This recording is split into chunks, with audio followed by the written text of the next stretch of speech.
Assalamualaikum warahmatullahi. Bismillahirrahmanirrahim. Alhamdulillahirabbil alamin. Nahmaduhu wa nasta'inuhu wa nastaghfiruh. Wa na'udzu billahi min syururi anfusina wa sayyiati a'malina. May yahdihillahu fala mudhillalah wa may yudlilhu fala hadiyalah. Asyhadu an la ilaha illallah wa asyhadu anna Muhammadan 'abduhu wa rasuluh. Allahumma shalli ala Muhammad wa ala ali Muhammad kama sallaita ala Ibrahim wa ala ali Ibrahim wa barik ala Muhammad wa ala ali Muhammad kama barakta ala Ibrahim wa ala ali Ibrahim fil alamin innaka Hamidum Majid. Rabbi shrah li sadri wa yassir li amri wahlul 'uqdatam min lisani yafqahu qawli. Amma ba'd.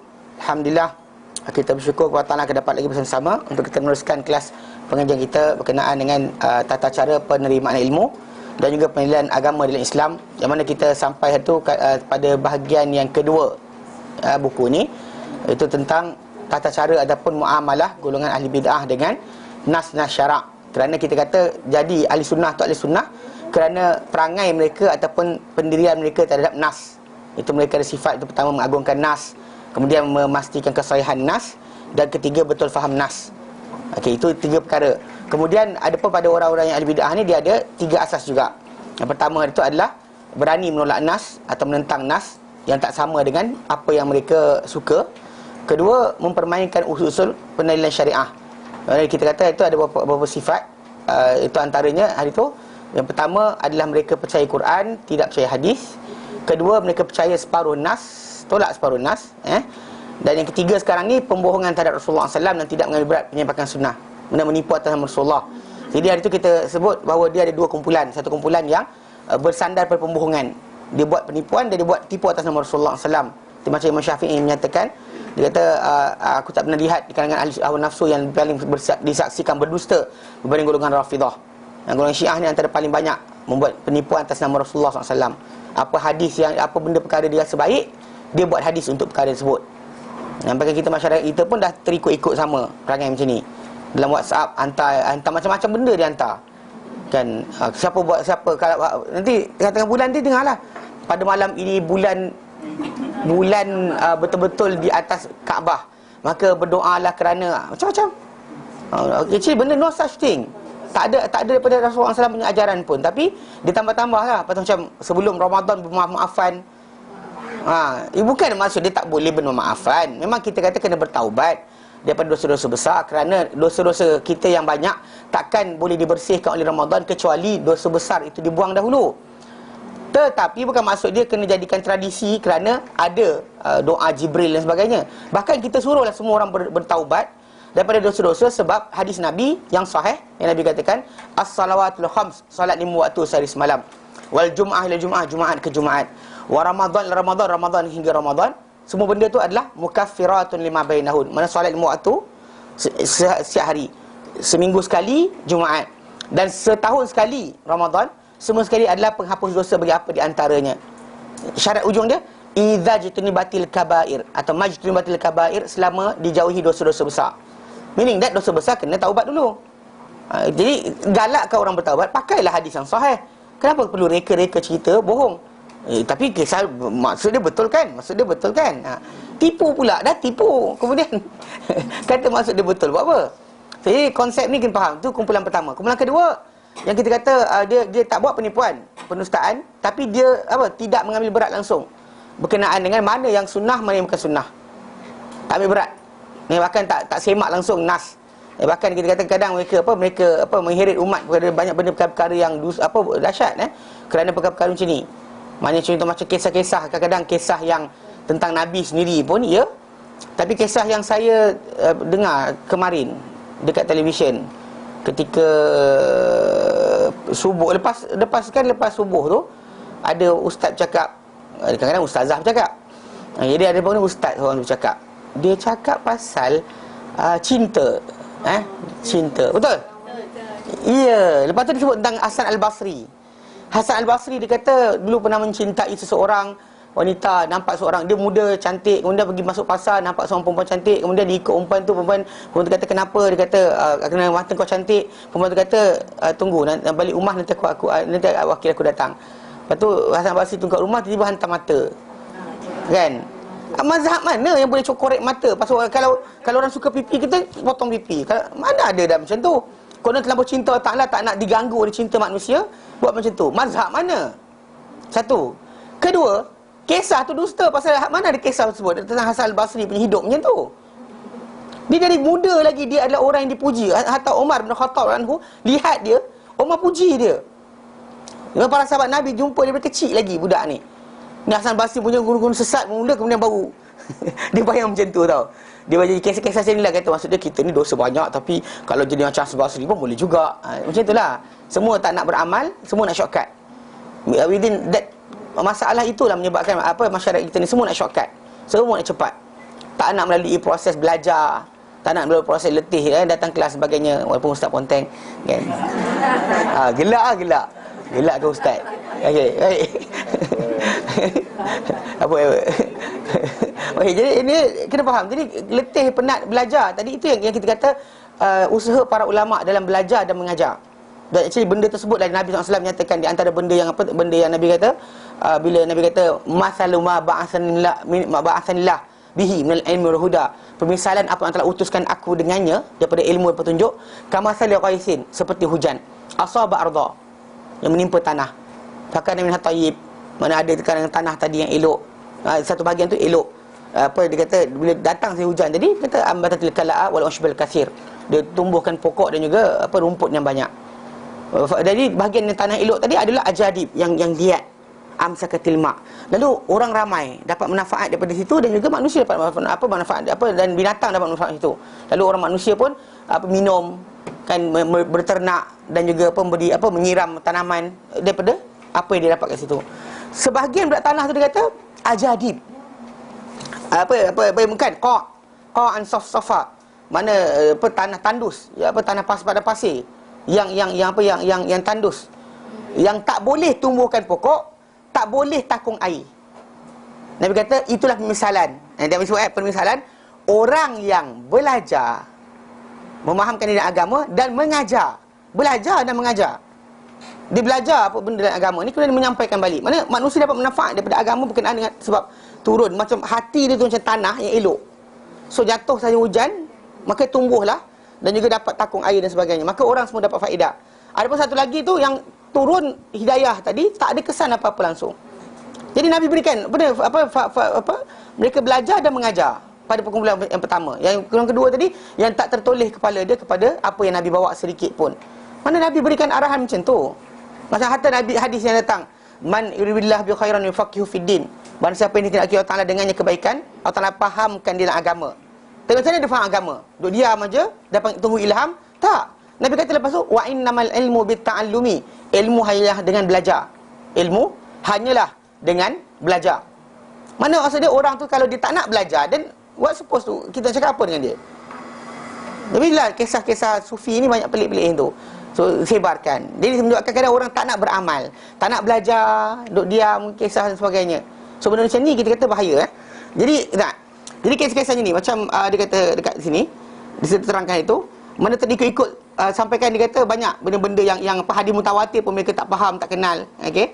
Mereka bergantung dengan mengikut apa yang menepati kata-kata mereka. Tak kira diri mereka atau tak mereka. Anything apa yang kena dengan pendapat mereka, mereka akan sebarkan cerita berkenaan perkara tersebut.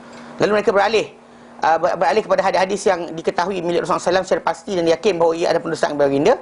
Dia pergi pada benda yang memang confirm benda ni bohong, daripada hadis-hadis yang diketahui milik baginda secara pasti yakin ia adalah kata baginda yang sahih. Dia tak nak pergi pada yang sahih, dia pergi pada yang dhaif, yang maudhu', yang fabricated. Itu yang disebut sebarkan berulang-ulang kali. Sampailah sekali mana manusia orang ramai pun tertumpu pada benda berkenaan, tidak tumpu pada yang Nabi ajar. Itu sebab kenapa kita lihat kadang-kadang mereka clarify kebenaran sabda Nabi berdasar mimpi kan, mimpi ini, mimpi itu dan sebagainya. Okey.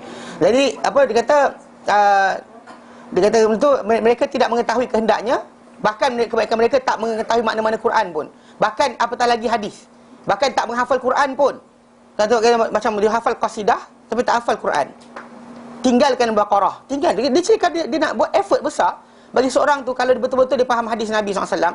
Surah paling pertama dia akan mula cuba hafal adalah Al-Baqarah. Panjang. Tapi itulah rentetan. Macam Nabi kata dalam hadis yang sahih, Nabi kata dalam hadis sahih Muslim, Nabi sebut iqra'ul Quran, bacalah Quran, hafallah Quran. Ni fa kerana dia akan datang pada hari kiamat nanti memberi syafaat bagi pemiliknya. Okay, kemudian iqra'u az-Zahrawan, mana bacalah dua surah yang bersinar, itu Al-Baqarah dan Al-Imran, kerana kedua-duanya akan datang hari kiamat nanti seperti dua awan hitam, atau dua awan hujan, atau dua teduhan, atau dua kumpulan burung yang mengepakkan sayap melindungi ataupun berhujah bagi pemiliknya. Lalu yang terakhir sekali Nabi kata iqra'u surat Al-Baqarah, bacalah surat Al-Baqarah, hafallah surat Al-Baqarah, fa inna akhdaha barakah, dapatkan surah Baqarah ni adalah keberkatan, wa tarkuha hasrah, tinggalkan dia adalah penyesalan. Tinggalkan surah ni adalah penyesalan. Tapi perasan tak, di opposite, orang tak sibuk benda ni. Sibuk baca surah untuk anak cantik, baca surah Yusuf. Sibuk untuk baca, betul tak? Sibuk untuk kaya, baca surah sekian. Always running around pada hadis-hadis yang kurang sahih, tak sahih, ataupun cerita-cerita orang saja, atau kata-kata orang tertentu. Dia tinggalkan yang Nabi sabda kan, dia pergi pada kata-kata orang lain. Memang kita kata memang surah Al-Baqarah panjang, tapi tu Nabi kata fa inna akhdaha barakah. Hatta kalau kita baca tentang fadilat surah Al-Baqarah ni, kalau ni kata orang tu buat salah, berdosa, yang surah terakhir tinggalkan dia, mana surah orang tu hafal Quran, dia buat dosa, kemudian dia masuk dalam kubur, surah pertama yang akan tinggalkan dia semua surah lain, tapi surah terakhir tinggalkan dia adalah surah Al-Baqarah, mentemankan dia dalam kubur nanti. Mana maksud dia antara paling setia. Jadi kenapa tinggalkan? Tapi dengar kata rotib ini bagus lagi. Habislah. Itu ada penghabisan waktu yang gagal. Mana habiskan waktu dengan benda yang gagal. Mana benda contoh selawat atas Nabi. Betul, selawat atas Nabi. Tapi bila Nabi galakkan benda berkenaan, selawat tu kita dah isi waktu lain. Sambil berjalan, sambil duduk diam, dan solat sini kita berselawat dan sebagainya. Dengan Nabi SAW kita selawat. Mana maksud dia selawat itu berterusan, tak ada masalah. Tapi untuk jadikan amalan harian dan sebagainya, bukan selawat rekaan orang lain. Kita tak ambil lah yang Nabi SAW suruh kita, alaikum bi suratul Baqarah. Kalau nak pendinding paling baik, suratul Baqarah adalah pendinding yang terbaik. Kerana fa inna akhdaha barakah, ambil dapatkan surah Baqarah ni adalah keberkatan. Wa tarkuha hasrah, tinggalkan dia adalah kerugian atau penyesalan. Wala tastati'u hal batalah, tak mampu menandingi suratul Baqarah ini ahli-ahli sihir, tukang-tukang sihir. Nabi sebut macam tu. Ini Nabi suruh ni. Tapi kenapa tinggal? Sebab panjang sangat. Sebab ada orang kata yang tu best lagi. Sebab macam-macam lah, habis. Nampak last kali apa yang Nabi sabda kan, ditinggalkan macam tu je. Mana kosong. Tak ada nilai. Macam kita sebut itulah, macam apa bila orang tu sibuk dengan benda-benda yang palsu daripada yang sahih. Last kali dia tinggalkan yang diarahkan, dia buat pada benda yang tak diarahkan. Macam bila kita kata orang tu tengah marah. Yang patut kita kata pada orang tu supaya sebut adalah akan istighfar kan. Istighfar tu yang tak ada dalam hadis Nabi. Yang ada dalam hadis Nabi adalah a'udzubillahi minasyaitonirrajim. Dalam hadis Bukhari Muslim, hadis yang sahih, Nabi kata apa? Bila nampak dua orang para sahabat Nabi bertekak, dia depan Nabi. Biasalah macam kita, anak-anak kita depan rumah kan, macam ni kan. Jadi dua orang bertekak sama seorang tu marah. Dia punya urat tengkuk ni kembang, marah sangat. Lepas tu Nabi kata, aku tahu satu perkataan yang dia cakap, kalau dia ni cakap kata-kata tersebut, hilanglah perasaan apa yang ada pada dia. Marah tu akan hilang. Lepas tu Nabi berkata, a'udzubillahi minasyaitonirrajim. Dia kata, a'udzubillahi minasyaitonirrajim. Seketika tu yang mengapikan kemarahan dia adalah syaitan. So dia kena minta perlindungan Allah Ta'ala cepat-cepat. Mana anytime seorang tu rasakan diri ni kan oleh syaitan, maka sebut a'udzubillahi minasyaitonirrajim. A'udzubillahi minasyaiton. Rasa bangga diri, astagfirullahalazim. A'udzubillahi minasyaitonirrajim. Istighfar lepas tu. Maksud dia secara tak langsung kita kata itu asas. Itu asas. Kemudian kalau sekiranya contoh macam kalau kita terlupa, you forgot something. Buat apa? Allahumma salli ala Muhammad. Dengar sini. Al-Quran ajar bukan itu. Dalam surah Al-Kahfi Allah tak menyatakan something like that. Pasal ayat dia datang dalam Quran dan surah Al-Kahfi Allah tak menyatakan wala taqulanna li syai'in inni fa'ilun dzalika ghada. Jangan kamu kata pada sesuatu benda kamu akan buat benda itu esok, illa ayyasha Allah, kecuali kamu kata juga kecuali Allah Taala kehendaki, insya-Allah. Kemudian Allah kata wadhkur rabbaka idza nasit. Wadhkur, dan ingatlah rabbaka, Tuhan kau, idza nasit. Tak kira ilah illallah ke? Minum salah. Ingat ayat, tak ingat surah, tak ingat nombor. Ha? Ada yang rajin buka. Bagus.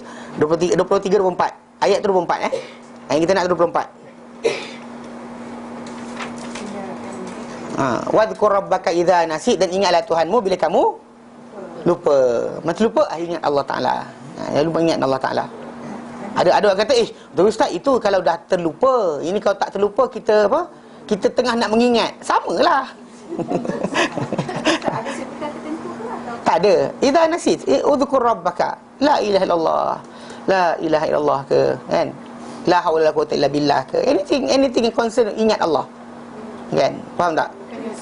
Bukan selawat. Tapi orang kata kalau ada orang buat jadi. Jadi bukan syarat. Ada orang buat benda kemukan pun dengan apa, dengan Al-Quran pun jadi juga. Kan? Ini bukan asas. Jadi bukan asas. Pasal kita ni mengikuti sunnah, bukannya mengikuti benda jadi. Ini mujarab ni, mujarab. Mujarab tu maksud dia, maksud dia telah diuji, tested, tahu? Mujarab. Tu orang-orang Melayu kita ada buku mujarabat. Dah dengar? Orang Taman Tun tak pernah dengar buku macam ni. Tak benda dengar tu. Mujarabat ni ada buku lah, dia baca amalan-amalan harian, macam ni lah, macam tu lah, benda dan sebagainya. Ini macam kawan saya semalam dia hantar, ada satu orang buat buku solat-solat sunat apa dalam kehidupan manusia ni, ada berapa jenis solat sunat. Karangan siapa? Terbitan ni Darul Nu'man, Kelantan. Karangan dia ni benda macam ni pelik-pelik ni seronok kat cerita kat orang. Nantilah. Bukan. Pasal benda tadi kadang-kadang orang kat sini tak tahu cerita. Saya pergi ke Wisma Yakin tu, saya jumpa satu buku, selawat untuk semua occasion. Selawat minta hujan, selawat sekian, semua ada. Okey. Macam dia kata koleksi solat-solat sunat dilengkapi dengan qiyamul lail, munajat, istighfar. Al-Fadil Ustaz Haji Ahmad bin Haji Ibrahim, sebut nama kisah. Okey, antara solat sunat yang ditayangkan dekat sini adalah okey. Solat sunat mutlak, okeylah. Solat sunat zawal, gelincir. Solat sunat hari raya, okey, raya. Lepas tu solat sunat hari raya Aidil-Adha. Solat sunat syukur. Solat sunat mohon tolak bala. Solat sunat keluar rumah. Solat sunat masuk rumah. Solat sunat hadiah. Solat sunat malam Isnin. Solat sunat hari Isnin. Solat sunat malam Selasa. Solat sunat hari Selasa. Solat sunat malam Rabu. Solat sunat hari Rabu. Solat sunat malam Khamis. Solat sunat hari Khamis. Solat sunat malam Jumaat. Solat sunat hari Jumaat. Solat sunat malam Sabtu. Letih juga nyebut ni. Solat sunat hari Sabtu. Solat sunat malam Ahad. Solat sunat hari Ahad. Solat sunat atas masjid. Okey, ni adalah. Kalau solat sunat tasbih ada. Solat sunat tasbih, cara mengerjakan sekian. Solat sunat istikharah, cara sunat doa selepas solat istikharah. Solat sunat duha, solat sunat duha, cara solat duha, kelebihan duha. Solat sunat fajar, cara melakukan solat sunat fajar. Solat sunat wuduk, cara melakukan. Solat sunat kifarah bauli, kifaratul bauli. Kifaratul bauli, baul kencing. Sekejap, aku masalah dengan orang ni. Mana salah terkencing keluar ke apa? Hello. Okey, solat sunat awabin 3 kaifiat. Solat sunat menerima bersama imam. Imam bersama awabin. Solat sunat awabin, solat sunat istikharah bersama awabin. Solat sunat dan doa memudahkan menghafal Quran. Okey, solat sunat untuk hafal Quran Solat sunat dan doa untuk mudah hafal Quran. Tapi kalau tak hafal Quran, tak hafal ya. Solat sunat minta hujan. Dah buat solat sunatnya tak pegang-pegang Quran nak baca. Bila nak habisnya nak start. Doa dia tak kali doa. Allahumma dzakirni min huma nasi tu, kan? Ya Allah, ingatkan apa aku lupa. You don't remember something, nak lupa apa benda? Masalah tu. Solat sunat malam Lailatul Qadar, solat sunat musafir, solat perhentian musafir, solat sunat qudum, balik daripada musafir kot. Solat sunat berkahwin, solat sunat di tanah suci. Solat sunat di tanah suci. Solat hajat, betul. Solat sunat taubat 1, solat sunat taubat 2, solat sunat taubat 3. Solat sunat istighfar, betul. Solat sunat Rejab, solat sunat pada malam pertama Jumaat bulan Rejab, solat sunat malam nisfu Syaban, solat sunat hari Ashura, solat sunat memudahkan keluar roh. Nak roh mudah keluar, ada solat sunat dia. Entahlah. Ni tak ada lah, mana ada Nabi ajar. Tak, contohnya itulah. Dia kadang-kadang dia akan entertain, bagi pada orang sebar, pada orang ramai benda macam ni, sampai orang ingatkan benda tu betul. Saya tak ada pun lahir bertanda hadis mana tak ada. Tapi orang ramai buat mujarabat. Dah di tested. Okey, baik. Jadi bahkan mereka tak hafal Quran, tidak mengetahui makna-makna Quran, tidak mengetahui hadis. Ya kak? Ucapkan terima kasih. Sunat terima kasih Kan. Kalau nak mengucapkan terima kasih secara yang kepada orang ramai. Jazakallah khairan atau jazakallah khairan jazak. Allah Taala balas kau apa sebaik-baik balasan. balas balik. Dia either orang kata wa iyyaka atau iyyaka, ataupun dia kata wa anta wa jazakallahu khairan. Sama. Ya, sama. Macam orang tu bagi jawab salam lah. Sama ada, tapi yang terbaik adalah berbalas dengan cara yang ternilai, yang actually yang sempurna lah. Yang sempurna is better. Macam orang jawab salam kan. Tapi lah kalau kita jawab alaik, itu jawapan untuk orang bukan Islam. Okay, orang saya assalamualaikum, kita wa alaik saja memang punya ertian yang sama, pulangkan balik. Macam Al-Quran kata aurudduh kan, apa kembalikan, mana aurudduha, kembalikan ini semula. Tapi kita kata yang terbaik macam Nabi tunjukkanlah, mana kita tambahkan lagi. Kalau orang tu jawab penuh panjang sangat, jawab pendek dah lah. Kan, assalamualaikum warahmatullahi wabarakatuh wa rahmatuhu wa maghfiratuhu wa ridwanuhu. Dia baca kat itu kan, waalaikumsalam. Dah pendek dia. Itu tak boleh panjang-panjang sangat pun masalah juga kan. Jadi dia ada limit dia. Okey, jadi anyway, apabila kita kata Quran tadi ditinggalkan Quran, ditumpukan kepada benda-benda yang dengan janji macam-macam, wirid 10 apa wali lah, wirid 3 kekasih Allah lah dan sebagainya, senjata kekasih Allah. Jadi benda tadi menyebabkan orang ramai berpindah daripada yang sahih, daripada hadis Nabi, pergi kepada kisah-kisah yang tak sahih dan juga sibuk dengan benda berkenaan. Bahkan menantikan benda tersebut. Ini bagus ni, saya pasang ada saya pasang itu. Tentang seorang ustaz tu kata apa, bila orang tu datang belajar, ada dia suruh kita itu. Singapura ke? Muhathir Jul tu Singapura. Yang dia kata budak kau usah budak.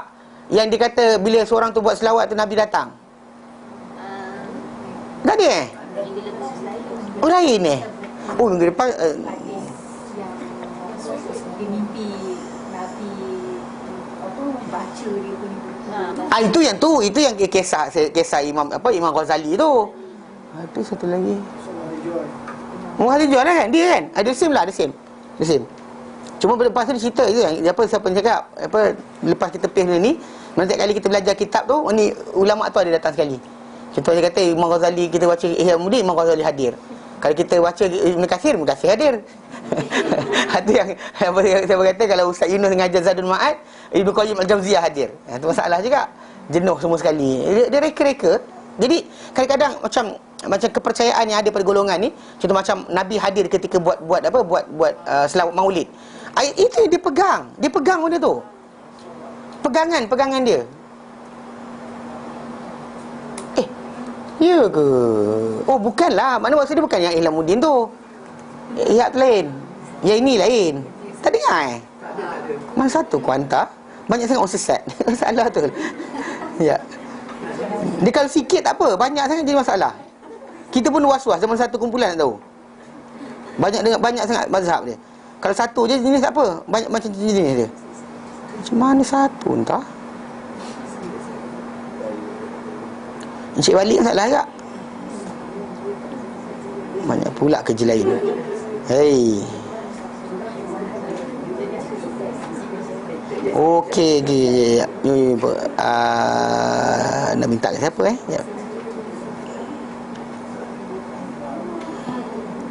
Okey.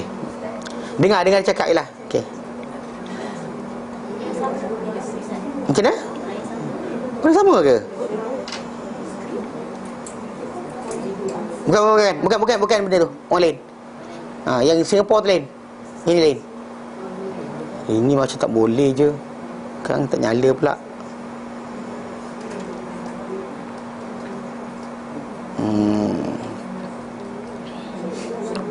Cek. Sekali lagi. Kalau tak boleh kita buat kerja lain. Tak apa, tak kisah. Okey. Selawat meletakkan kursi yang berhias di tengah-tengah dan dikatakan bahawa Ulang. Masalah tak ulang. Apabila sekumpulan orang bersedawat meletakkan kursi yang berhias di tengah-tengah dan dikatakan bahawa Nabi akan datang di dalam majlis, apakah tujuan mereka letakkan kursi itu? Bagaimanakah boleh datangnya Nabi ke majlis itu? Allahumma hidayatan lis-shawab. Pandangan Ustaz, bolehnya jangan dibuat, sebab ini boleh mendatangkan fitnah. Da'ma yaribuka ila ma la yaribuka. Tinggalkan sesuatu yang meragukan kamu kepada yang tidak meragukan kamu. Bukan Ustaz kata ini haram, nah. Ini boleh mendatangkan fitnah. Nah, adapun Nabi hadir tidak semestinya letak kursi.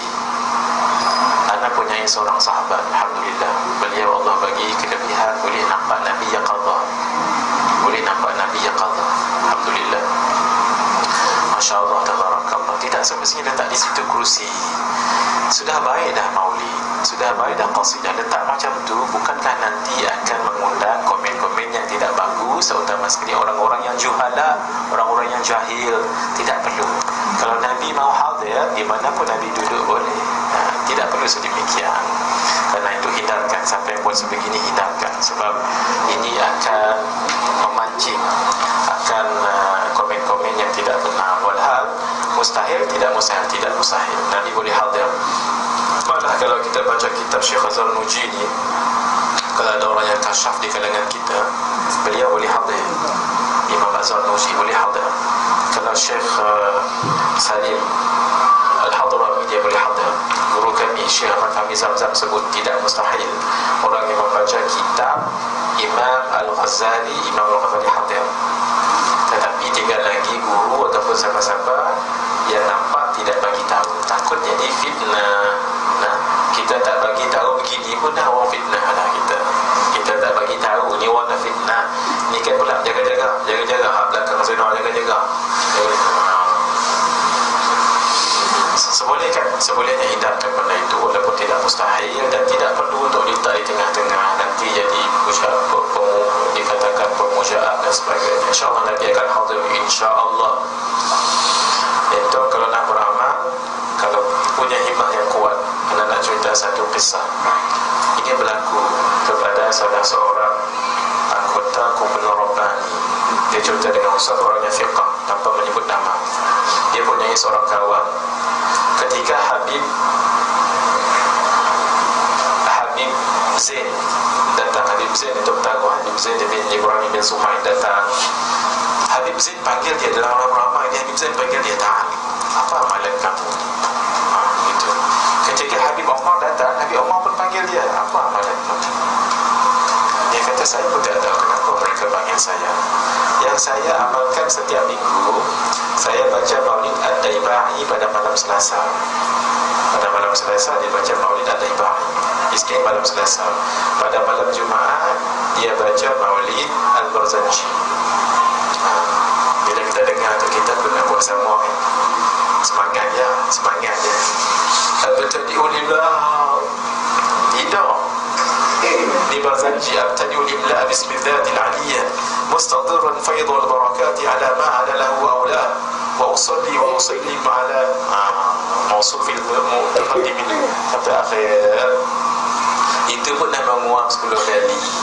Macam mana nak kata? Tapi kalau itu ada himmah, berkat, insyaAllah. Rumah yang dibaca maulid barakah, insyaAllah. Rumah yang dibaca maulid barakah, rumah baca Quran tak ada. Jadi tinggal lah. So dia dia punya idea dia, kumpulan ni, Kumpulan apa? kumpulan yang selempang lah, serban tingkat ada selempang. Amin marah Ustaz ni Keluar TV. Siapa? Nama dia Muhadir Jul. Muhadir Jul, that's right. Yes. Muhadir Jul. Ada. Ya, UIA punya pensyarah, kalau tak silap. Syarah UIA matrikulasi. Orang mana tu? Orang mana tak tahu. orang Malaysia. Malaysia. Kita kan orang Malaysia. Dengar sini tak? Dengar. Jadi apa yang kita sebut tadi kan, bahawa mereka tinggalkan Quran, pergi pada benda lain, confirm. Kemudian di samping tu ditambah pula kisah-kisah. Konon kalau amalkan Maulid ni nanti Nabi datang, Nabi hadir, tak mustahil. Kenapa tak cakap Jibril datang terus? Kan tak mustahil. Kalau sebut tak mustahil tadi, orang Kristian cakap berkenaan dengan masalah apa peliknya Allah Ta'ala nak menjadi manusia. Itu tak mustahil. So Allah Ta'ala menyerupakan diri manusia. So di poin mana kita nak tolak? Pasal idea macam ni ataupun pahaman macam ni yang diselang-selikan dengan kisah-kisah bohong, mimpi orang ni, cakap orang tu, orang ni kasyaf, orang ni buta, orang ni sekian. Oh, mana kita ni yang tak belajar macam ni juhalak lah. Kan? Biarpun dia tak ngaji mana. Kan? Dia yang disebut tadi kan, orang tu tak belajar apa tapi dia ni. Memang kita tak nafikan seorang manusia tu dengan akhlak yang baik dan takwa boleh mencapai kedudukan orang yang solat berterusan, puasa setiap hari. Mana orang yang seorang manusia ni kalau dengan akhlak yang baik, dia boleh mencecah kedudukan seorang yang berpuasa setiap hari, pahala dia macam orang puasa setiap hari dan bangun malam setiap malam. Memang tak nafikan. Bahkan seorang manusia akan masuk syurga dengan banyaknya dengan takwa dan juga baik akhlak. Tetapi untuk mengaitkan dengan amalan tambahan macam tu, untuk dikaitkan dengan tajuk ialah menyelamatkan, maka defy dengan hadis Nabi. Nabi galakkan kita kejar Quran, dapatkan Quran. Datang kita sibuk dengan maulid dibai, maulid Bazanji dan sebagainya. Kenapa? Tak ada masa lain ke? Tak ada kerja lain? Quran dah hafal tak? Kau jumpa tanya, Quran hafal tak? Hafal Quran. Tapi saya hafal maulid. Kan? Macam pakcik kampung tu kan, kalau time tarik maulid tu baca Quran gagap. Itu masalah dia, kita kata, kerana ada dimasukkan kisah bohong, kisah dusta, kelebihan tertentu yang tak ada pun diajar oleh Nabi SAW. Yang kadang-kadang tu dia kata dengar cerita orang kata dan sebagainya. Jadi dan mereka tak mengetahui hadis dan tak perlu mengamalkannya, dan di manakah mereka tahu hakikat yang diambil daripada Rasulullah SAW. Jadi macam mana dia boleh kata dia tahu hakikat yang diambil daripada Nabi SAW sedangkan dia tak tahu Quran, tak tahu hadis Nabi SAW. Okey. Baik, sambung hari ni. Beliau juga berkata, adapun ahli hawa nafsu dan yang menyerupai mereka tidak bergantung kepada nukilan yang tidak dikenali pun. Mereka bergantung kepada nukilan yang tak dikenali pun orang yang mengucapkannya. Kadang benda diucapkan tu tak tahu siapa datang, siapa cerita tak tahu. Siapa orang ni? Tak tahu, orang alim. Macam kisah adalah kisah Hasan Al-Basri. Datang mana kisah yang dikata dikejar perempuan tu, tak tahu datang mana. Dalam buku anda kata benda berkaitan nukilan yang besar, ia akan menjadi kisah harian untuk ulama-ulama hadis. Kerana Hasan Al-Basri ulama hadis. Dia bukan ulama hadis, tapi orang ramai duk sebut-sebut nama dia untuk kaitkan dia dengan kisah, dengan Rabi'ah Tadawiyah lah, dengan kisah Sufi lah sebagainya. Dia ada ahli hadis. Dia perawi hadis dalam Bukhari, Muslim. Dia ulama hadis. Apa kaitan dia dengan benda faham-fahaman tadi? Tu pelik sikit tu. Dan kita kata orang-orang bercakap tentang nama dia, sebut kan pasal Basrah tu kan ada tempat Sufi. Jadi dia kaitkan dia. Pasal dia orang terkenal situ. Sedangkan soalan sekali, mana dia? Benda berkenaan zuhud, ya. Ulama-ulama hadis zuhud. Tidak ada kaitan dengan Sufism. Tidak mengamalkan tarikat tertentu. Tidak mengamalkan amal-amal yang luar daripada ajaran Nabi SAW. Yang sebab itu kita kata bezakan. Mana kisah-kisah bohong, tanya dapat mana? Tak tahu. Yang peliknya ada sebab tu, bila dia dah lah bohong, kita kata mana sumber. Kalau awak tak tahu sumber dia, belum tentu benda yang salah. Pula kita pula kena cari. Letih pula kita kena mencari untuk dia. Sedangkan dia cakap tu benda-benda hadis-hadis Melayu je. Hadis orang Melayu. Versi Arab pun tak ada. Version Arab tadi, rekaan dalam bahasa Arab pun tak wujud kadang-kadang. Tapi disebar-sebarkan macam apa perkara patut dibuat sebelum masuk Ramadan. Kan? Versi Melayu saja yang wujud. Versi Arab tak ada pun. Manakala dia kata versi Arab ada diterjemah bahasa Melayu tu, ampun lagi lah. Ini versi Arab pun tak ada. Only Malay version. Kalau tu tambah translated into English. Masalah tu. Ini masalah apa di sini, okay? Tidak dipercayai dan tidak muktamad. Tak dikenali dan tidak dipercayai benda berkenaan, ataupun orang tu diketahui tapi tak tidak dipercayai ataupun tidak muktamad. Perkara paling ringan di sisi mereka adalah penipuan yang dibuat-buat. Ringan. Mana sedangkan kita kata dalam hadis Nabi SAW, penipuan ini adalah benda besar, atau penyaksian dusta adalah benda besar. Pasal Nabi terang bila ditanya kepada Rasulullah SAW perkara dosa besar, Nabi sebutlah apa syirik kepada Allah Ta'ala, berdah ke ibu bapa, sekian. Lepas tu Nabi sebut, mari bangun dengan pagi, Nabi bangun dan Nabi kata wa qauluz zur wa syahadatuz zur, wa qauluz zur wa syahadatuz zur. Kata-kata dusta, penyaksian dusta. Kata-kata dusta, penyaksian dusta. Nabi ulang berkali-kali. Sampaikan para sahabat yang kat situ kata, alangkah baiknya kalau sahabat yang mulia tadi tu diam. Tok saya tanya. Pasal Nabi ulang banyak kali sampai diorang pun macam confused. Kenapa Nabi ulang banyak kali sangat? Nabi ulang berkali-kali. Wa qauluz zur wa syahadatuz zur. Yang lain tu disebut syirik billah. Ini orang faham, tapi masalah apa tahu? Benda yang agak ringan. Itu apa?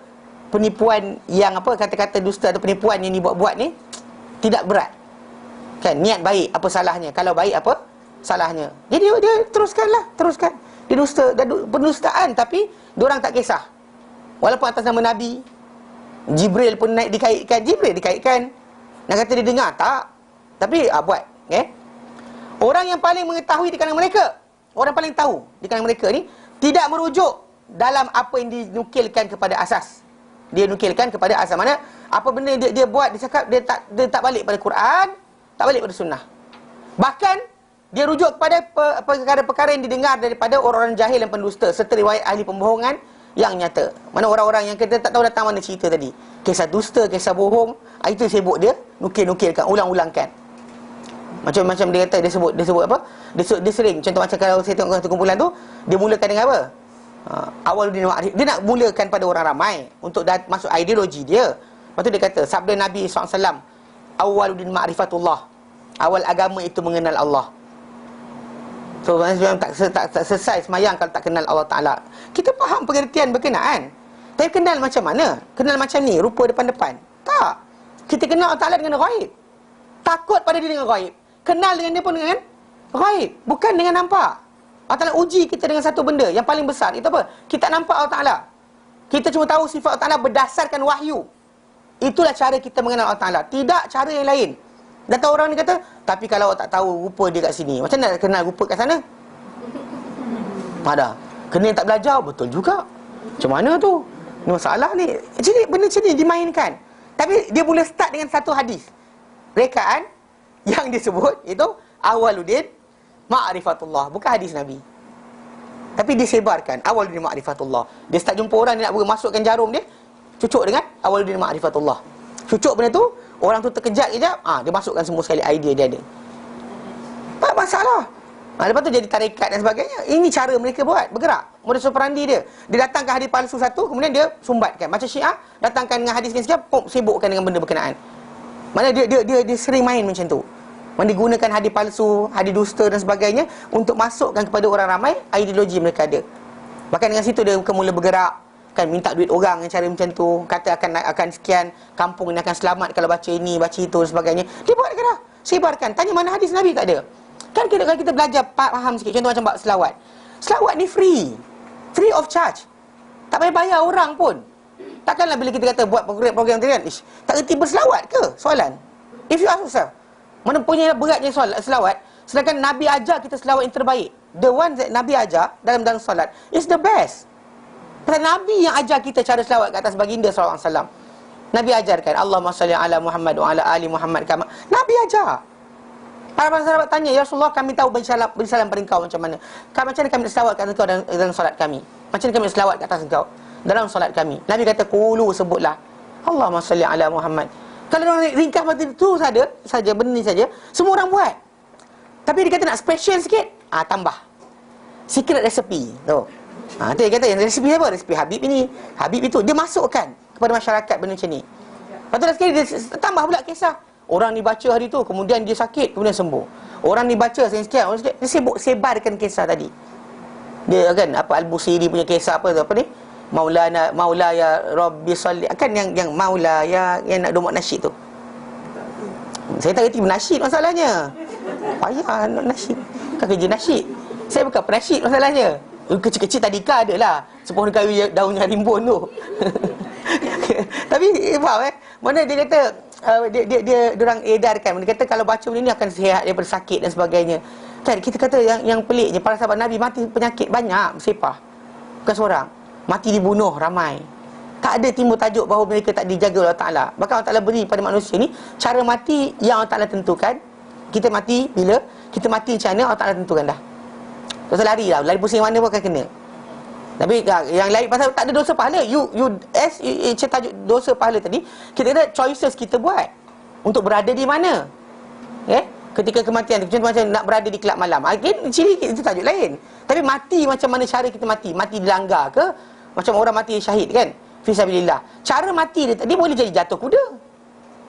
Boleh jadi jatuh kuda, boleh jadi jatuh dipatuk ular. On the way pergi tadi. Dibunuh dengan cara apa? Tingkal kat jantung, penggal kepala. Boleh kata bleeding, kan? Kena luka sikit, bleeding banyak sangat. Which one? Cara mati tadi. Kita pilih. You don't choose the way you die. Faham tak?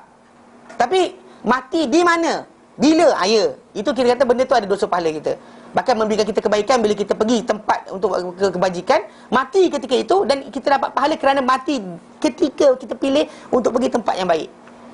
Faham tak? Dia bukan masalah cara mati tu. Macam mati kena sini, masa sekian. Tak ada, kita pilih di mana kita mati dan sebagainya. Cuma kita kata macam contoh mati diberi kepada orang yang mati syahid khas, mana selain orang mati dibunuh je fisabilillah, orang mati terbakar. Kan tak pilih mati nak terbakar. Kita pilih cara kita mati dan sebagainya. Tapi benda tu ada ganjaran di situ. Lain daripada berkenaan, kita kata tidak ada dilimitkan. Sibuk cari cara mati khas. Kita tadi kan, apa, mati tak susah lah, mati tak senang ke? Mana kita tahu dalam berapa saat orang tu mati, kan? Ada orang mungkin lama nak mati, sekejap nak mati. Tapi dalam tempoh lama tu sekejap tadi, tempoh cepat atau lambat tu dia sendiri yang rasa. Kita di luar tak tahu apa benda. Kan nampak dia tarik nafas 3 kali baru mati ke, 7 kali baru mati ke? Itu bukan maksud dia macam, sekali dah mati tu, mudah sungguh mati, alhamdulillah. Macam mana? Kalau orang beranak mudah, orang seronok kan? Mati mudah macam mana? Mudahnya mati. Tak, kadang-kadang ada mati dan tidur. Benda-benda tadi kita kata bukan berdasar. Mati pergi pasar malam pun ada, pasar Ramadan pun ada kan? Jadi semua manusia ni mati. Dia kata mati macam cara. Ada orang jatuh terlongkang, bukan longkang, jatuh bangunan, tak boleh mati pun. Yang kawan ni mati, jatuh longkang macam tu, dia terus mati. So jadi benda-benda tadi adalah di antara perkara kita kata tak ada kaitan untuk kita sibuk cari doa khas untuk jangan mati cara sekian. Tak ada, terus-terus yang ada. Panggil. Jadi contoh macam amalan-amalan pelik-pelik, contoh macam kata baca selawat ini akan jadi sekian. Tak payah. Maksudnya Allah dah tentukan cara kita. Dah sudah dah. Itu sebab kita kena redha keluarga bila berlaku kematian, macam aksiden kereta ke, mati impak bangunan ke, keluarga yang melihat. Itu Nabi sebutkan. Kenapa Nabi sebutkan ada orang mati syahid selain daripada mati jihad fisabilillah, mati dibunuh oleh Allah Taala, mati di jalan Allah Taala, mati nak pergi perang sebagainya. Ada mati-mati lain, macam mati bawa penyakit, mati dalam penyakit dalam badan, dalam perut, kemudian mati kerana apa? Kerana lemas, kan? Mati dihimpak bangunan. Nabi sebut sebagai syahid juga. Sebab ini benda bukan mungkin kita pilih, tapi kepada keluarga yang melihat tadi. Kalau dia belajar hadis Nabi, dia akan redha. Maybe dia akan, kalau dia kata sampai ke akhirat, dia akan nampak keluarga dia tadi boleh beri syafaat kepada dia. Orang mati syahid boleh beri syafaat kepada orang ahli keluarga dia. Kadang-kadang orang tu kita sampai ke akhirat, dulu kat dunia mengilik sedih, kita tak kata kenapalah dia kena impak bangunan, kenapalah bukan orang lain. Kita sibuk macam tu kan. Tapi sampai sana, alhamdulillah mati macam ni. Kalau kau mati cara lain tak dapat, kau selamatkan aku. Contohnya kan. So jadi benda tadi last nanti. Sebab kenapa di sini belajar redha. Kalau dia kata kita tak redha, dan benda tak jadi apa benda pada kita, dia akan hilang. So sebab itu kita kata macam amalan-amalan khas untuk ini, untuk itu dan sebagainya, tinggalkan. Tak payah, kita tak perlukan benda berkenaan. Nak orang macam pandang cantik lah, kan? Amalan untuk orang pandang cantik, selawat sapu ke muka. Macam mana awak wajah awak berseri? Saya setiap kali saya basuh muka pagi-pagi, saya biasa sentiasa berselawat kat atas Rasulullah SAW. Tudung tak pakai, kan? Aku bagi tak tahu kan? Tak salah betul. Tak ada kerja lain. Why? Kan you don't obey the prophet and you say that this thing because related to the prophet is good. Macam mana? Takkan kita jadi Abu Lahab saat gembira dengan kelahiran Rasulullah SAW tentang dakwah Rasulullah. Kadang-kadang kata relate kerana sekian-sekian dengan Rasulullah. Ya, tapi berkenaan dengan tajuk apa? Keberkatan, makanan ke benda. Kalau pegang macam ni, dapat keberkatan, dapat kaya, dapat sekian. Itu sibuk cari. Tapi berkenaan dengan tajuk arahan Rasulullah SAW yang menjamin syurga kita, tinggalkan. Ruginya. Amat malang amat malang. Asy-Syatibi berkata dalam penjelasan pengambilan, dalam menjelaskan pengambilan, cara mengambil ahli bid'ah, dalam pendalilan. Macam mana mereka berdalil? Di antara benda-benda yang mereka buat ni adalah pergantungan mereka kepada hadis-hadis yang tidak kukuh, lagi lemah dan tak sabit, lemah pula, dan didustakan atau dibuat pembohongan di dalamnya terhadap Rasulullah SAW, serta tidak diterima oleh ahli kepakaran hadis untuk berasaskan kepadanya. Mana ahli hadis tolak. Kita kena faham bahawa dalam tajuk ni, konsep ini, kita mazhab Syafi'i, Imam Syafi'i banyak tolak perkara tertentu dalam amalan-amalan biasa. Contoh macam bab sentuh wanita batas mayang. Imam Syafi'i memang hadis cium tu dia sampai pada dia. Tapi kerana perawi, salah seorang perawi dalam hadis tersebut dhaif di sisi dia, dia tolak. Dan sebab itu tak pakai. Dia kan kita kata pada Imam Syafi'i ada hadis, pakai je lah. Asal ada hadis. Asal ada hadis. Ada hadis dia pakai. Mana boleh macam tu? Pasal Imam Syafi'i dia ada standard dia. Mana orang berkenaan, dia kata kalau hadis sahih, aku terima. Tapi hadis tak sahih. Maksudnya dia tak terima hadis yang tak sahih daripada Rasulullah SAW untuk beramal, untuk jadikan asas bagi perkara halal atau haram, sah atau batal dan sebagainya. Bahkan kalau kata benda tu ada para sahabat Nabi terlibat pula, menyokong pendapat yang satu lagi, dan lagi kuat.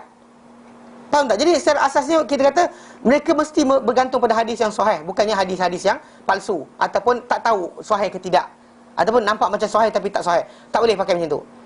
Okay? Contoh kita seperti apa? Seperti pakai celak pada hari Ashura. Hari Ashura kita ada hadis, ada amalan yang Nabi ajar, itu puasa. Dah lah, stop situ.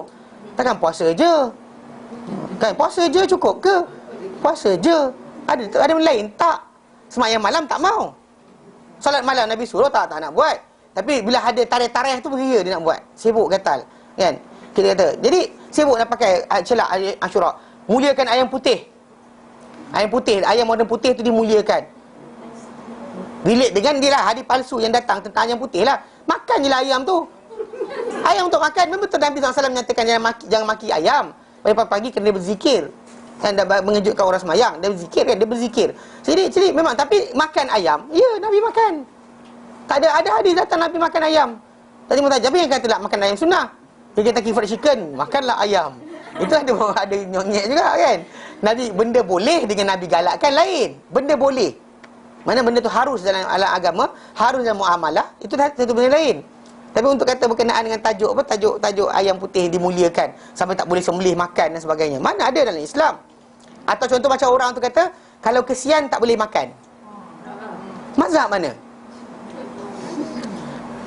Antara kita kata kita dengan Nabi, siapa lebih penyayang? Nabi sembelih kambing, Nabi makan. Takkanlah kita kata datang kata yang haram. Siapa kata haram? Ni ada cerita, ada orang dia tak makan benda tertentu, jiran dia bagi, kemudian tembunglah, dia kata tak tahu kau tak makan benda tu. Yelah, bukan apa, kesian. Jadi kesian hukum dia haram lah, dia kata cakap itu. Tapi tak dan kawan nak tegur. Tak apalah, nanti lain kali kita tegur. Jadi cerita dia pasal yelah benda macam ni kan, pergi beli bagi itik lah maknanya kawan tu makan tak makan, dia kata. Pasal apa? Pasal dia kata kalau dah kesian hukum haram. Soalan mazhab mana? Tanya, you have to ask, mazhab mana? Kan masalah penyayang, kita sayang dia tapi makan tak salah. Mana bahkan dalam hadis Nabi SAW kita kata bila datang ni tadi, salah kita seksa dia, beban lebih teruk daripada apa dia mampu. Ya, kita salah. Tak bagi makan kita boleh masuk neraka. Kita enter neraka kalau masuk kita tak bagi makan, kurung tak bagi makan, kita boleh masuk neraka. Mana ini hak binatang pada atas kita ni banyak juga disebut oleh hadis Nabi SAW. Tapi dalam masa yang sama tidak menyebabkan tak boleh makan. Tak ada timbul pun. Nabi sayang, Nabi penyayang, tapi bila bab sembelih, Nabi sembelih je lah. Makan apa masalah dia? Allah tak jadikan dia untuk kita sebagai kegunaan. Untuk apa? Untuk tunggangan, makanan dan sebagainya. Mana jadi sacred pula? Jadi mulia, tak boleh makan. Siapa kata? Kan sebab itu kita kata bab macam ni kena jaga. Kemudian makan terung dengan niat. Makan terung macam minum air zam-zam dengan niat kan. Makan terung dengan niat. Makan terung dan niatkan something. Then you get what your niat. Ada benda lain pun ada. Bukan terung je. Malaysia ni macam benda lain. Kan, selain daripada tu. Macam fadilat makan tamar. Kan tamar apa? Tamar apa? Tamar apa? Ajwa. Kan, Nabi sebut ajwa tadi. Kemudian sibuk, ini kurma Nabi. Bukan kurma yang Nabi galak makan. Dia spesies tamar. Itu macam tu. Warna dia hitam, bulat-bulat. Dia bukannya maksud dia tamar tu Nabi cocok. Bukan maksud dia tamar sedekah, tamar ajwa tu maksud dia tamar yang Nabi tanam. Berebut-rebut orang nak makan macam tu. Pelik betul orang ni kadang. Kan? Bila sebut tamar Nabi maksudnya Nabi galakkan. Dan fadilat Nabi sebut adalah akan terlindung dari sihir kan dan sebagainya. Nabi sebut fadilat dia, tapi tak ada kaitan dengan makan sambil niat. Ya Allah bagilah aku rezeki banyak. Tak ada. Faham tak? Bukan macam tu cara dia. Benar, ada benda Nabi sebut kelebihan, tapi Nabi tak ajar kita buat something. Macam ada orang tentang telaga Barhud dan sebagainya kan. Telaga yang kata dalamnya ada roh-roh orang kafir. Kalau benda tu sahih sekalipun, kalaulah sahih, Nabi tak ajar ada upacara pergi kat telaga Zam-Zam Oi abah, mak, ada tak kat situ? Nabi tak ajar pun. Tapi ada orang buat jadi. Orang tu siapa? Nabi ke? Tak, bukan Nabi. Tak, itu kita kata masalah. Ada hadis ada hadis menceritakan kelebihan suatu dengan kaitkan amalan tambahan pada tempat berkenaan. Jadi beza. Macam Hajar Aswad. Apakah benda terbesar yang anda boleh buat pada Hajar Aswad? Cium sapu dah. Kan letak minyak wangi, sapu, bungkus bawa balik pula. Padahal ada orang tu tuang, padahal semua orang cium tahu tak? Orang ni cium, orang tu cium, semua air liur dekat situ, tahu tak? Dia tu sebab ada simbah minyak wangi kat situ supaya wangi. Faham tak? Dia orang kita pelik pergi ke Mekah ni macam ustaz, ada tempat kat dalam Masjidil Haram tu sejuk je. Kak, akak tahu tak kat tempat tu ada aircon? Iya ke? Dia ada satu wing kan, dia sebelah ke dekat dengan Hilton punya hotel depan kan. Situ dekat dia ada aircon. Dia ada 3 kubah atas tu. Ada aircon kawasan tu. Yang pergi masalahnya dia ingatkan benda tu special. Something is there. Something special. Apa hal? Tak ada kerja lain ke? Tak senonoh betul. Kan? Ada kat TV cakap Rasulullah dah doakan semua tamar di Madinah. Semua tamar di Madinah. Saya tak terlintas lagi hadis tu. Nantilah lain kali saya check balik. Tapi anyway, kan, tajuk tadi kan, kita kata memang ya, tanah Madinah ni adalah berkat. Memang kita faham. Tapi ialah kaitkan tajuk dan Nabi sebut spesies tamar dia. Ikutkan tamar-tamar lain pun ada ditanam di Madinah. Tapi tanah yang spesies yang ajwa tu khas, satu jenis dia. Kan, waktu ajwa panjang dah, ajwa pendek lah, kemudian ajwa bulat lah, ajwa sekian. Semua orang datang spesies baru. Kemudian tiba-tiba datang macam, ini lagi Nabi, ini lagi special. Ini kebun Nabi sendiri. Semua orang macam, ya ke? Kan, kena kelentong macam tu. Pakai akik lah. Pakai akik kan, akik Yaman. Dekat Yaman, akik Yaman tu hanya harga satu batu tu dalam RM3-4 je. Sebiji. Sampai Mekah RM70, RM120. Kalau ditambah-tambah tokok tambah kisah bohong atas dia, RM1,000 pun sampai. Macam kain kokak lah. Kain kokak yang orang sibuk pakai ni. Apa hadis datang? Mana kata hadis datang sokong benda berkenaan pakai ada fadilat? Tahu kain kokak tu kokak? Kain kokak di sini dia actually bukan batang pokok. Dia buah dia tu macam rupa macam macam buah pinang. Macam tu. Dia panjang lonjong sikit. Tapi buah tu keras kan tu. Dia ambil dia buat tu. Jadi kalau kata ambil sebab keras, buatlah. Tapi apa benda nak buat pisau ke apa ke? Tapi anyway, dia orang buat tak? Dia cerita tambahan. Ini tongkat Nabi Musa, ni kapal Nabi Nuh.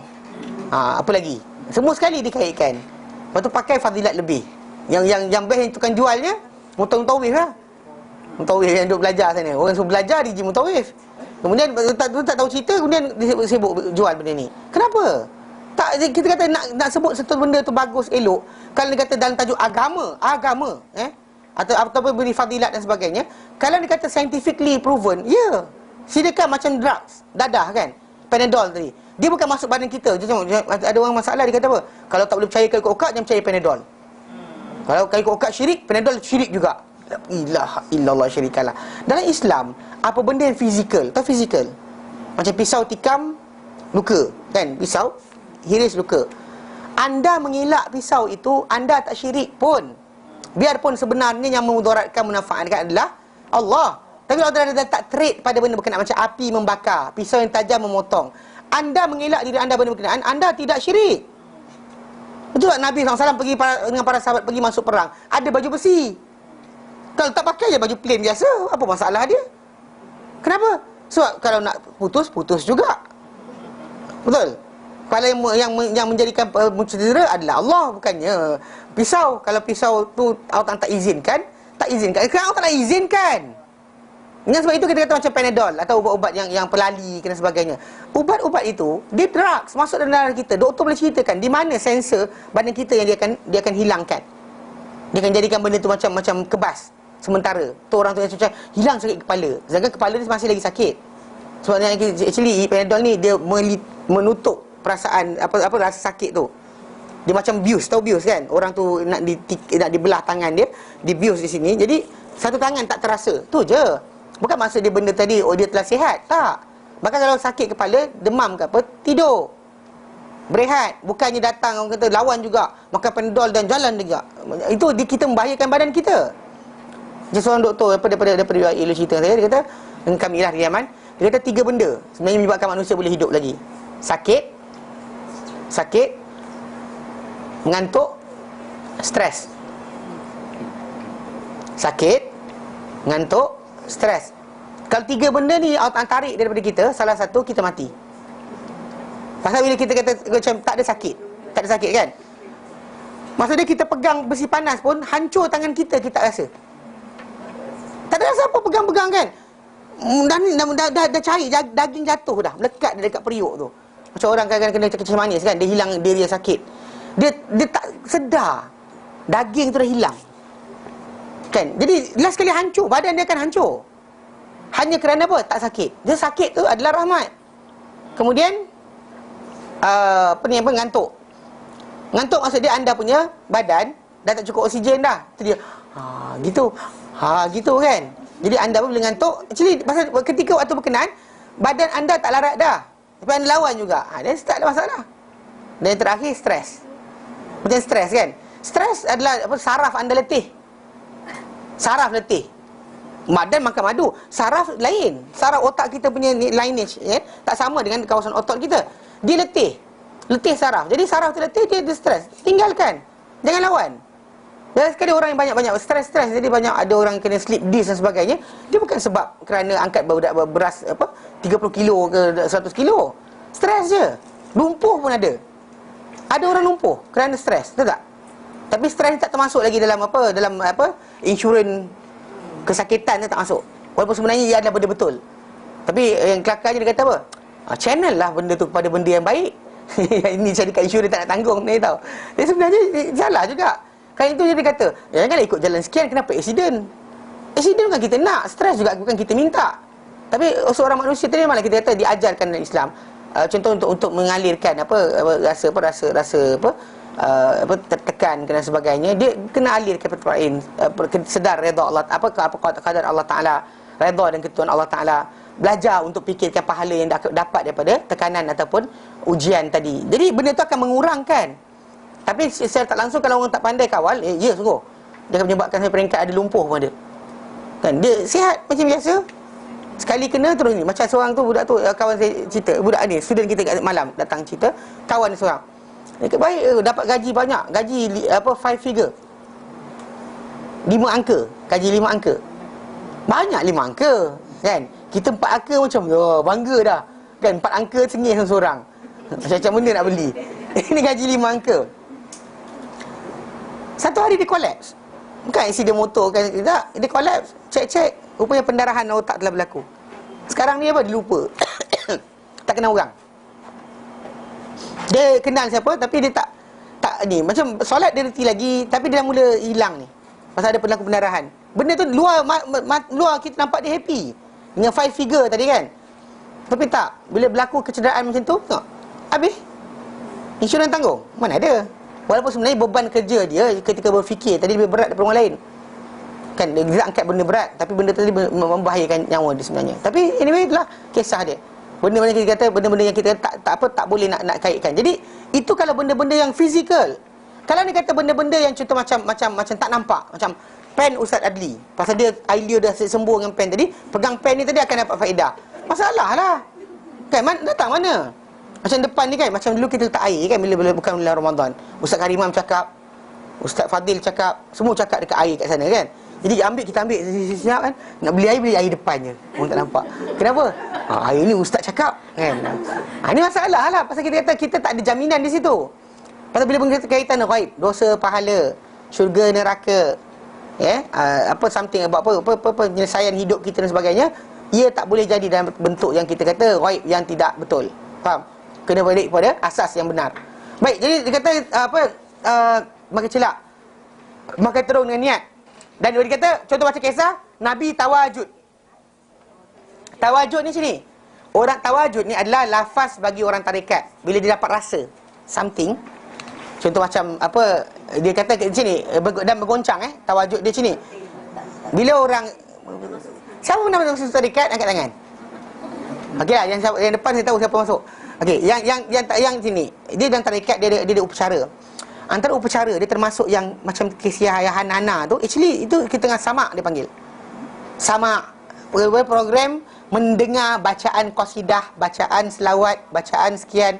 So dengar bacaan tadi, so diorang akan mula berlengguk atau zikir hasbi rabbi jallallah. Dia akan start kan. Jadi bila lepas daripada tu, dia akan mula dapat rasa. Bila rasa-rasa dia mula goyang-goyang, kain selimpang, dia kata kain selimpang jatuh daripada bahu Rasulullah SAW dan sebagainya lah. Mana Nabi nak buat benda berkenaan? Bahkan para sahabat Nabi SAW dan Nabi ketika zikrullah kan, mereka lepas solat dan sebagainya, diam. Seolah-olah macam ada orang datang kata macam kepala mereka ada burung. Kalau ada burung takkan terbang. Duk diam burung tadi. Mana boleh menghinggap burung atas kepala diorang. Senyapnya diorang, tidak goyang-goyang. Tidak boleh lenggok-lenggok kan. Macam apa, seronok-seronok kan. Sama kita sekarang macam-macam. Yang zikir menari macam tu kan, macam-macam. Kenapa? Bukan lambai tangan. Actually dia kata Nabi datang. That's why kita yang saya pasang tadi tu. Dia kata Nabi datang. Ketika buat maulid tu Nabi datang. Tu yang orang kita Melayu berdiri. Ketika berdiri tu kenapa? Nabi datang. So jadi tolong kepada itu yang budak-budak nak dicukur kepala, hantar ketika waktu tengah sallallahu ala. Dia kata kan. Dia hantar. So apa? Sebab kod-kod Nabi sentuh kepala. Tapi ramai budak yang dia buat program macam tu, bangang juga. Kan, serius. Lepas daripada program tadi, macam tu juga besar, tak senonoh pun perangai. Apa tak bergendut ke apa nama dia. Tapi cerita dia benda tadi, dia pasal ada idea. Cuma di Malaysia, pasal kita dah banyak buang benda-benda pelik-pelik ni, kata-kata ataupun idea tentang Nabi hadir ketika mana program macam tu adalah satu yang tabu, tak boleh sebut. Sebut tu adalah actually amalan, bukan amalan Islam. Confirm. Manakala dia kata macam ustaz tadi cakap kan, apa beza dia dengan Abu Ya? Abu Ya Arkam yang diharamkan dahulu juga berfahaman macam tu. Nabi datang, ajarkan zikir kepada guru mereka dahulu. So apa beza? Yang ni macam tu, yang kemudian satu lagi macam tu. Everybody essentially semua datang dengan khayalan masing-masing. So orang ramai yang ikut pengikut dia, ikut khayalan masing-masing. Khayalan guru dia. Guru dia khayal apa? Khayal itulah. Jadi diorang datangkan idea kisah-kisah pelik. Jadi itu yang diorang buat macam kisah apa maulid ni. Diorang buat sebab diorang kata Nabi dulu macam tu. Seorang sekarang mana hadis dia? Kalau tak ada hadis belum tentu tak sahih. Kita masalah sekarang ni ulama, kadang para sahabat, para tabi'in.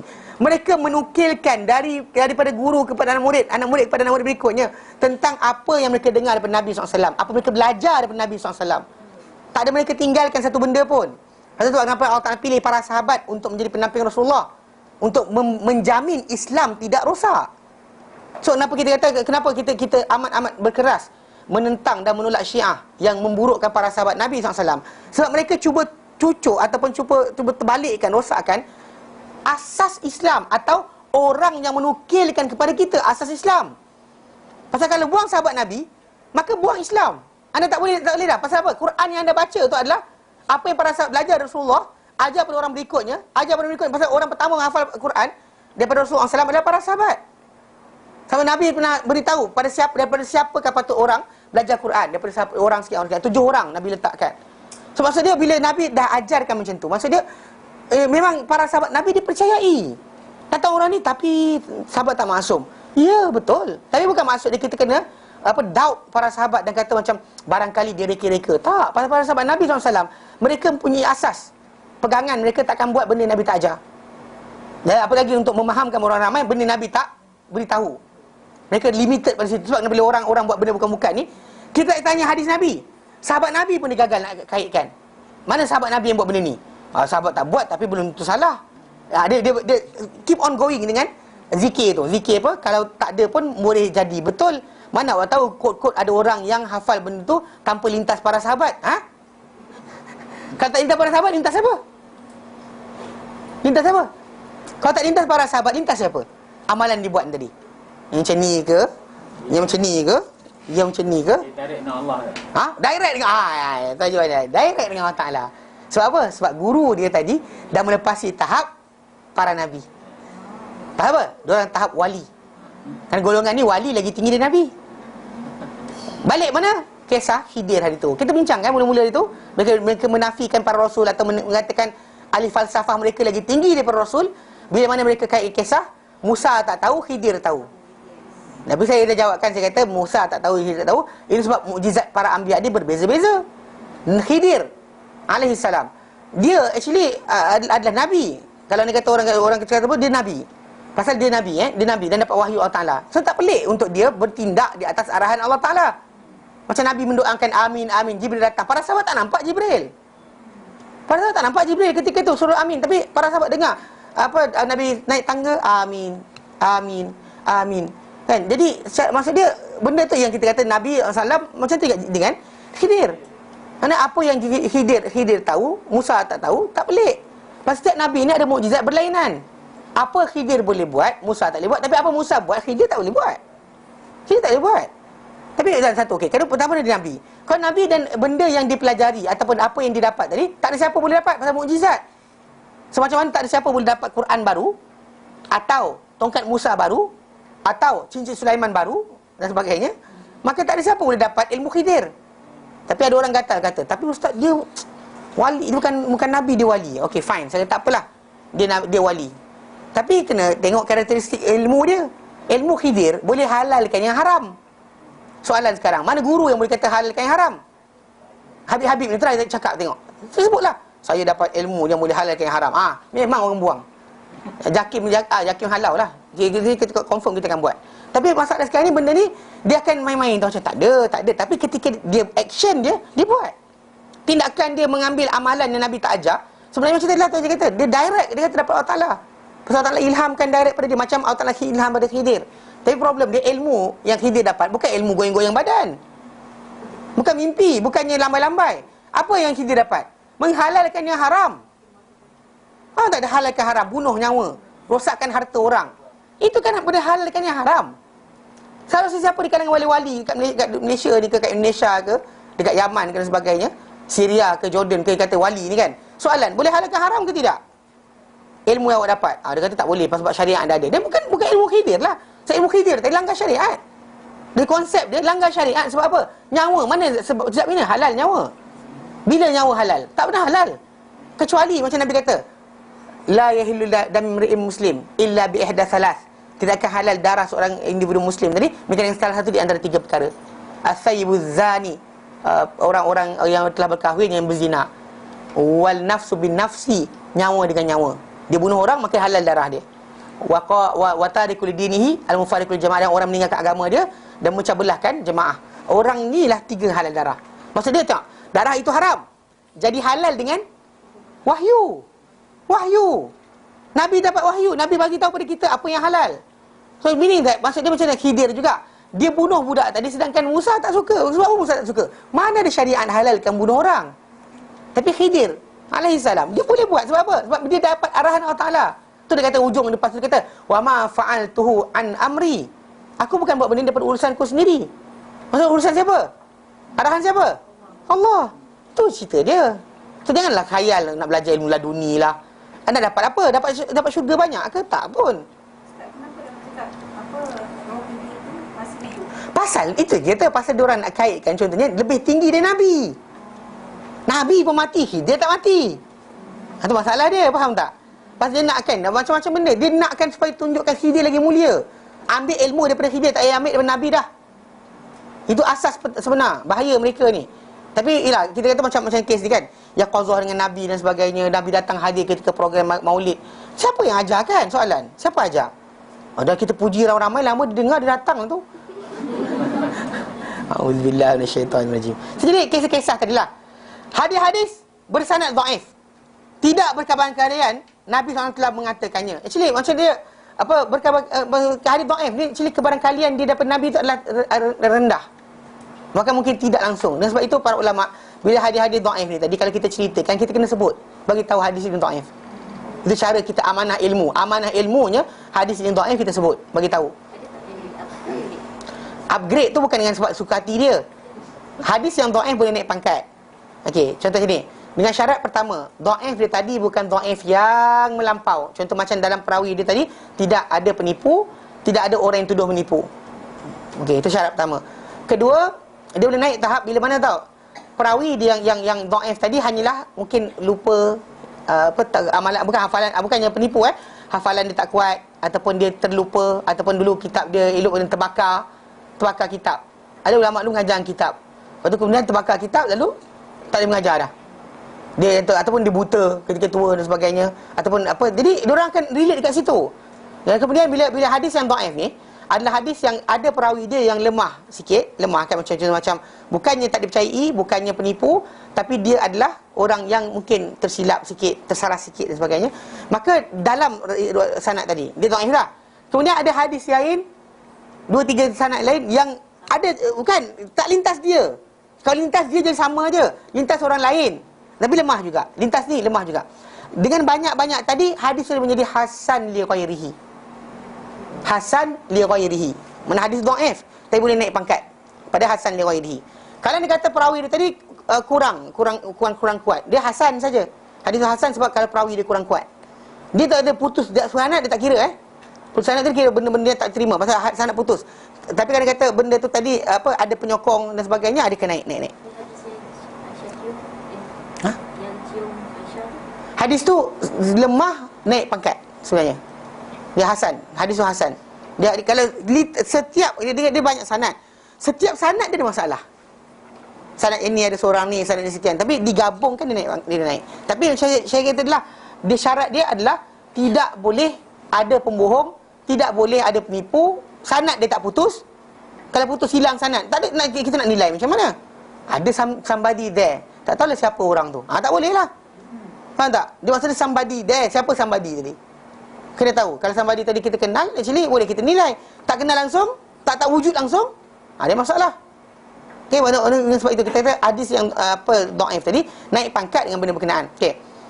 Oleh itu tidak mungkin disandar kepada sebarang hukum. Hukum tak disandar. Kalau menceritakan pun ada masalah. Contoh kita lihat dalam hadis Nabi kata apa? Man haddatsa anni bihaditsin. Bagi saya ceritakan daripadaku satu cerita. Yura annahu kadiban. Dilihat ia adalah pembohongan. Dilihat. Dirasakanlah dia ada pembohongan. Fahuwa, maka dia ahadul kadibin. Dia salah seorang pembohong. Dia salah seorang pembohong. Maka kalau riwayatkan pun tak boleh, ceritakan pun salah, takkan beramal boleh. Dan satu benda orang kena faham, yang masyarakat kita masalah sikit, dia tak faham bila mana para ulama riwayatkan. Ulama-ulama hadis seperti At-Tirmidzi contohnya diriwayatkan. Lepas diriwayatkan dia sebut hadis ini dhaif. Hadis ini ada orang sekian, dia bagi tahu. Yang ada masalah bila dia tak cakap, itu ada pertelingkahan di kalangan para ulama, okey sahih ke tidak. Tapi kalau yang banyak yang dikeluarkan sendiri hukum, dia sebut hasan sahih, hasan gharib dan sebagainya, disebut macam tu. Maksudnya dia ada letakkan hukum berkenaan dengan perawi hadis tadi. Tapi ada juga hadis yang datang dia kata dhaif. Dia sebut sendiri, dia sendiri kata hadis dhaif. Perawi hadis ni ada sekian, dia bagi tahu. Datang kita ambil juga. Kenapa? Sebab Imam Tirmidzi telah dikeluarkan dalam kitab dia. Soalan, baca habis tak? Soalan, baca habis tak hadis tadi? Tak baca saya, tapi Imam Tirmidzi dah keluarkan, bolehlah. Tak, Imam Tirmidzi kan matlamat dia untuk semua sekali. Dia bagi tahu kadang-kadang ada amalan orang bersandar pada ini, tapi hadis ni dhaif. Kena faham macam tu. So konsep berkenaan dengan hadis yang dalam kitab-kitab yang dikarang macam Tabrani ke Imam Tabrani, atau contoh macam kan kita seperti Ibnu Hibban, Ibnu Khuzaimah, mereka riwayatkan, tapi masalah tadi mereka dah nukilkan sahaja apa yang disebut oleh orang terdahulu. Tapi mereka tak kata benda sekian kecuali dikeluarkan hukum, tu je. Lain-lain kita kata pasal para ulama zaman dahulu ada fahaman ataupun ada pegangan bahawa siapa-siapa menyandarkan kepada siapa dia ambil benda berkenaan, maka dia telah lepas diri dia daripada sebarang masalah. Manin asnada faqad bari'a. As long as you tell the source of your story, then you are actually exempt daripada, dia takkan dikenakan daripada sebarang kesalahan. So kita dah bagi tahu dah daripada siapa kita ambil, and we tell the name. If you know the name, the guy, then actually hukum daripada situ lah. Dia bukan masalah kita kata benda tersebut dia pun letakkan syarat. Bahkan itu, macam kitab Sahih Bukhari dan Muslim dikatakan sebagai kitab yang sahih sebab mereka letakkan syarat. Apa syarat-syarat yang sahih tadi, dia stick to it. Dia kata ini cara aku keluarkan hadis aku, ini syarat-syarat aku. Maka dengan sebab itu kita kata dia letakkan level mana orang-orang yang diterima dalam kitab berkenaan, dan itu tajuk dia. Menjadikan hadis sahih, kitab sahih Bukhari Muslim ni tinggi kedudukan kerana disiplin yang diletakkan oleh para ulama tadi, Bukhari Muslim berkenaan tajuk tersebut. Walaupun Muslim sendiri pernah cakap juga, ada separuh daripada hadis-hadis yang dia ceritakan, separuh tu untuk apa? Untuk ekoran saja. Maksudnya ini yang sahih satu, tapi dia datangkan yang kedua, ketiga, empat sebagai apa? Untuk memperbagaikan sanad. Supaya sanad pertama macam ni, sanad kedua macam ni. Tapi yang ini mungkin lemah sikit. Jadi mungkin lemah sikit. Dia datangkan macam tu. So konsep dia kena faham, kena belajar lah. Bukan main asal ada hadis dan sebagainya kemudian buat reka-reka amalan. Kalau ikut asal ada hadis, Nabi SAW pernah ceritakan berkenaan dengan Musa AS kubur dekat mana. Nabi ceritakan kubur Musa dekat mana. Tapi para sahabat Nabi yang dengar kisah tadi, bila diorang takluk Syam, dapat masuk Syam, Palestin dapat dikuasai oleh umat Islam, mereka tak cari pun kubur Musa dekat mana. Maksudnya diorang tak berpandai beramal ke? Kita lagi pandai beramal. Itu pelik juga tu, benda-benda macam idea-idea pelik. Kubur Nabi ni kat mana kan. Nabi bagi tahu pada para sahabat, aku tahu kubur Musa tu, kalau aku berada di sana, aku tunjuk pada kamu. Pada satu bukit merah di tepi bukit pasir berwarna merah di tepi jalan. Nabi cakap macam tu. Nabi cakap. Tapi bila para sahabat takluk Syam zaman Umar pergi terima kunci Baitul Maqdis, Umar tak ada pula ke arah para sahabat cari kubur kubur Musa. Tak cari pun. So meaning that itu bukan amalan umat Islam. Tu cerita dia simple je. Tapi diorang macam complicatedkan dengan kisah ini, kisah itu, kisah sekian. Ini masalah dia. Yang jaga-jaga bab ni. Okey? Apakah pula pendapat anda dengan hadis-hadis yang sedia dusta? Ini yang hadis dhaif. Kita tak boleh pakai untuk hukum. Kalau hadis palsu, lagilah tak boleh. Benar. Yang membawa kepada yang membawa kepada insana kepada kebiasaan yang membawa kepada bersandar kepadanya. Itu kebiasaannya kebiasaan orang-orang ni hanyalah hawa nafsu yang diikuti tadi. Mana dia ada hawa nafsu dia ikuti, keinginan diri dia, itulah benda yang sebenarnya diikut. Bukannya dia bersandar kepada nas sebab nas itu sendiri. Nas tadi diambil bukan sebab dia hadis nas sahih, tapi dia sebut nas tadi sebab sokong perangai dia. Something ideologi dia ada. Hadis Nabi datang serupa macam dia punya perangai, dia ambil hadis tu. Tak kira sahih ke dhaif, tak kira maudhu' ke tidak. Janji ada hadis. Macam orang itulah yang kisah yang Telaga Barhut tu. Amalan dia buat, Nabi tak ajar. Seru nama orang kat kampung ni, tak ada. Kan? Tuan, ada tak kat sini? Tak ada, dekat Telaga Zamzam. Pergi mana? Pergi Barhut. Dekat mana? Dekat ni. Seru dah. Tuan, kau ada kat sini ke? Aku ada di sini. Dia kata. A'udzubillah. Tak, betul kait lah hadis Nabi. Nabi kata roh beriman kat sini, roh sekian. Dia ambil hadis tu, dia bukan sebab masalah berdalil. Sokong perangai. You have your attitude, you have your opinion. You take the dalil untuk sokong perangai yang kita ada. Sebab kita kata amalan memanggil-manggil roh dekat kubur, dekat Telaga Barhut ke, Telaga Zamzam ke, tak pernah diajar oleh para sahabat Nabi kepada orang berikutnya. Imam Syafi'i pun tak pernah tunjukkan benda tu. So, sebab itu kita siapa-siapa buat benda tak senonoh ni, sebut nama, sebut kata fadilat atau kelebihan tertentu, rahsia, contoh macam Nabi kata Telaga Zamzam, kalau sahih sekalipun tak ada amalan tambahan di situ. So the movement ataupun ritual tadi tu adalah penipuan yang direka-reka oleh mereka sendiri. Jelas? Jelas? Ada soalan?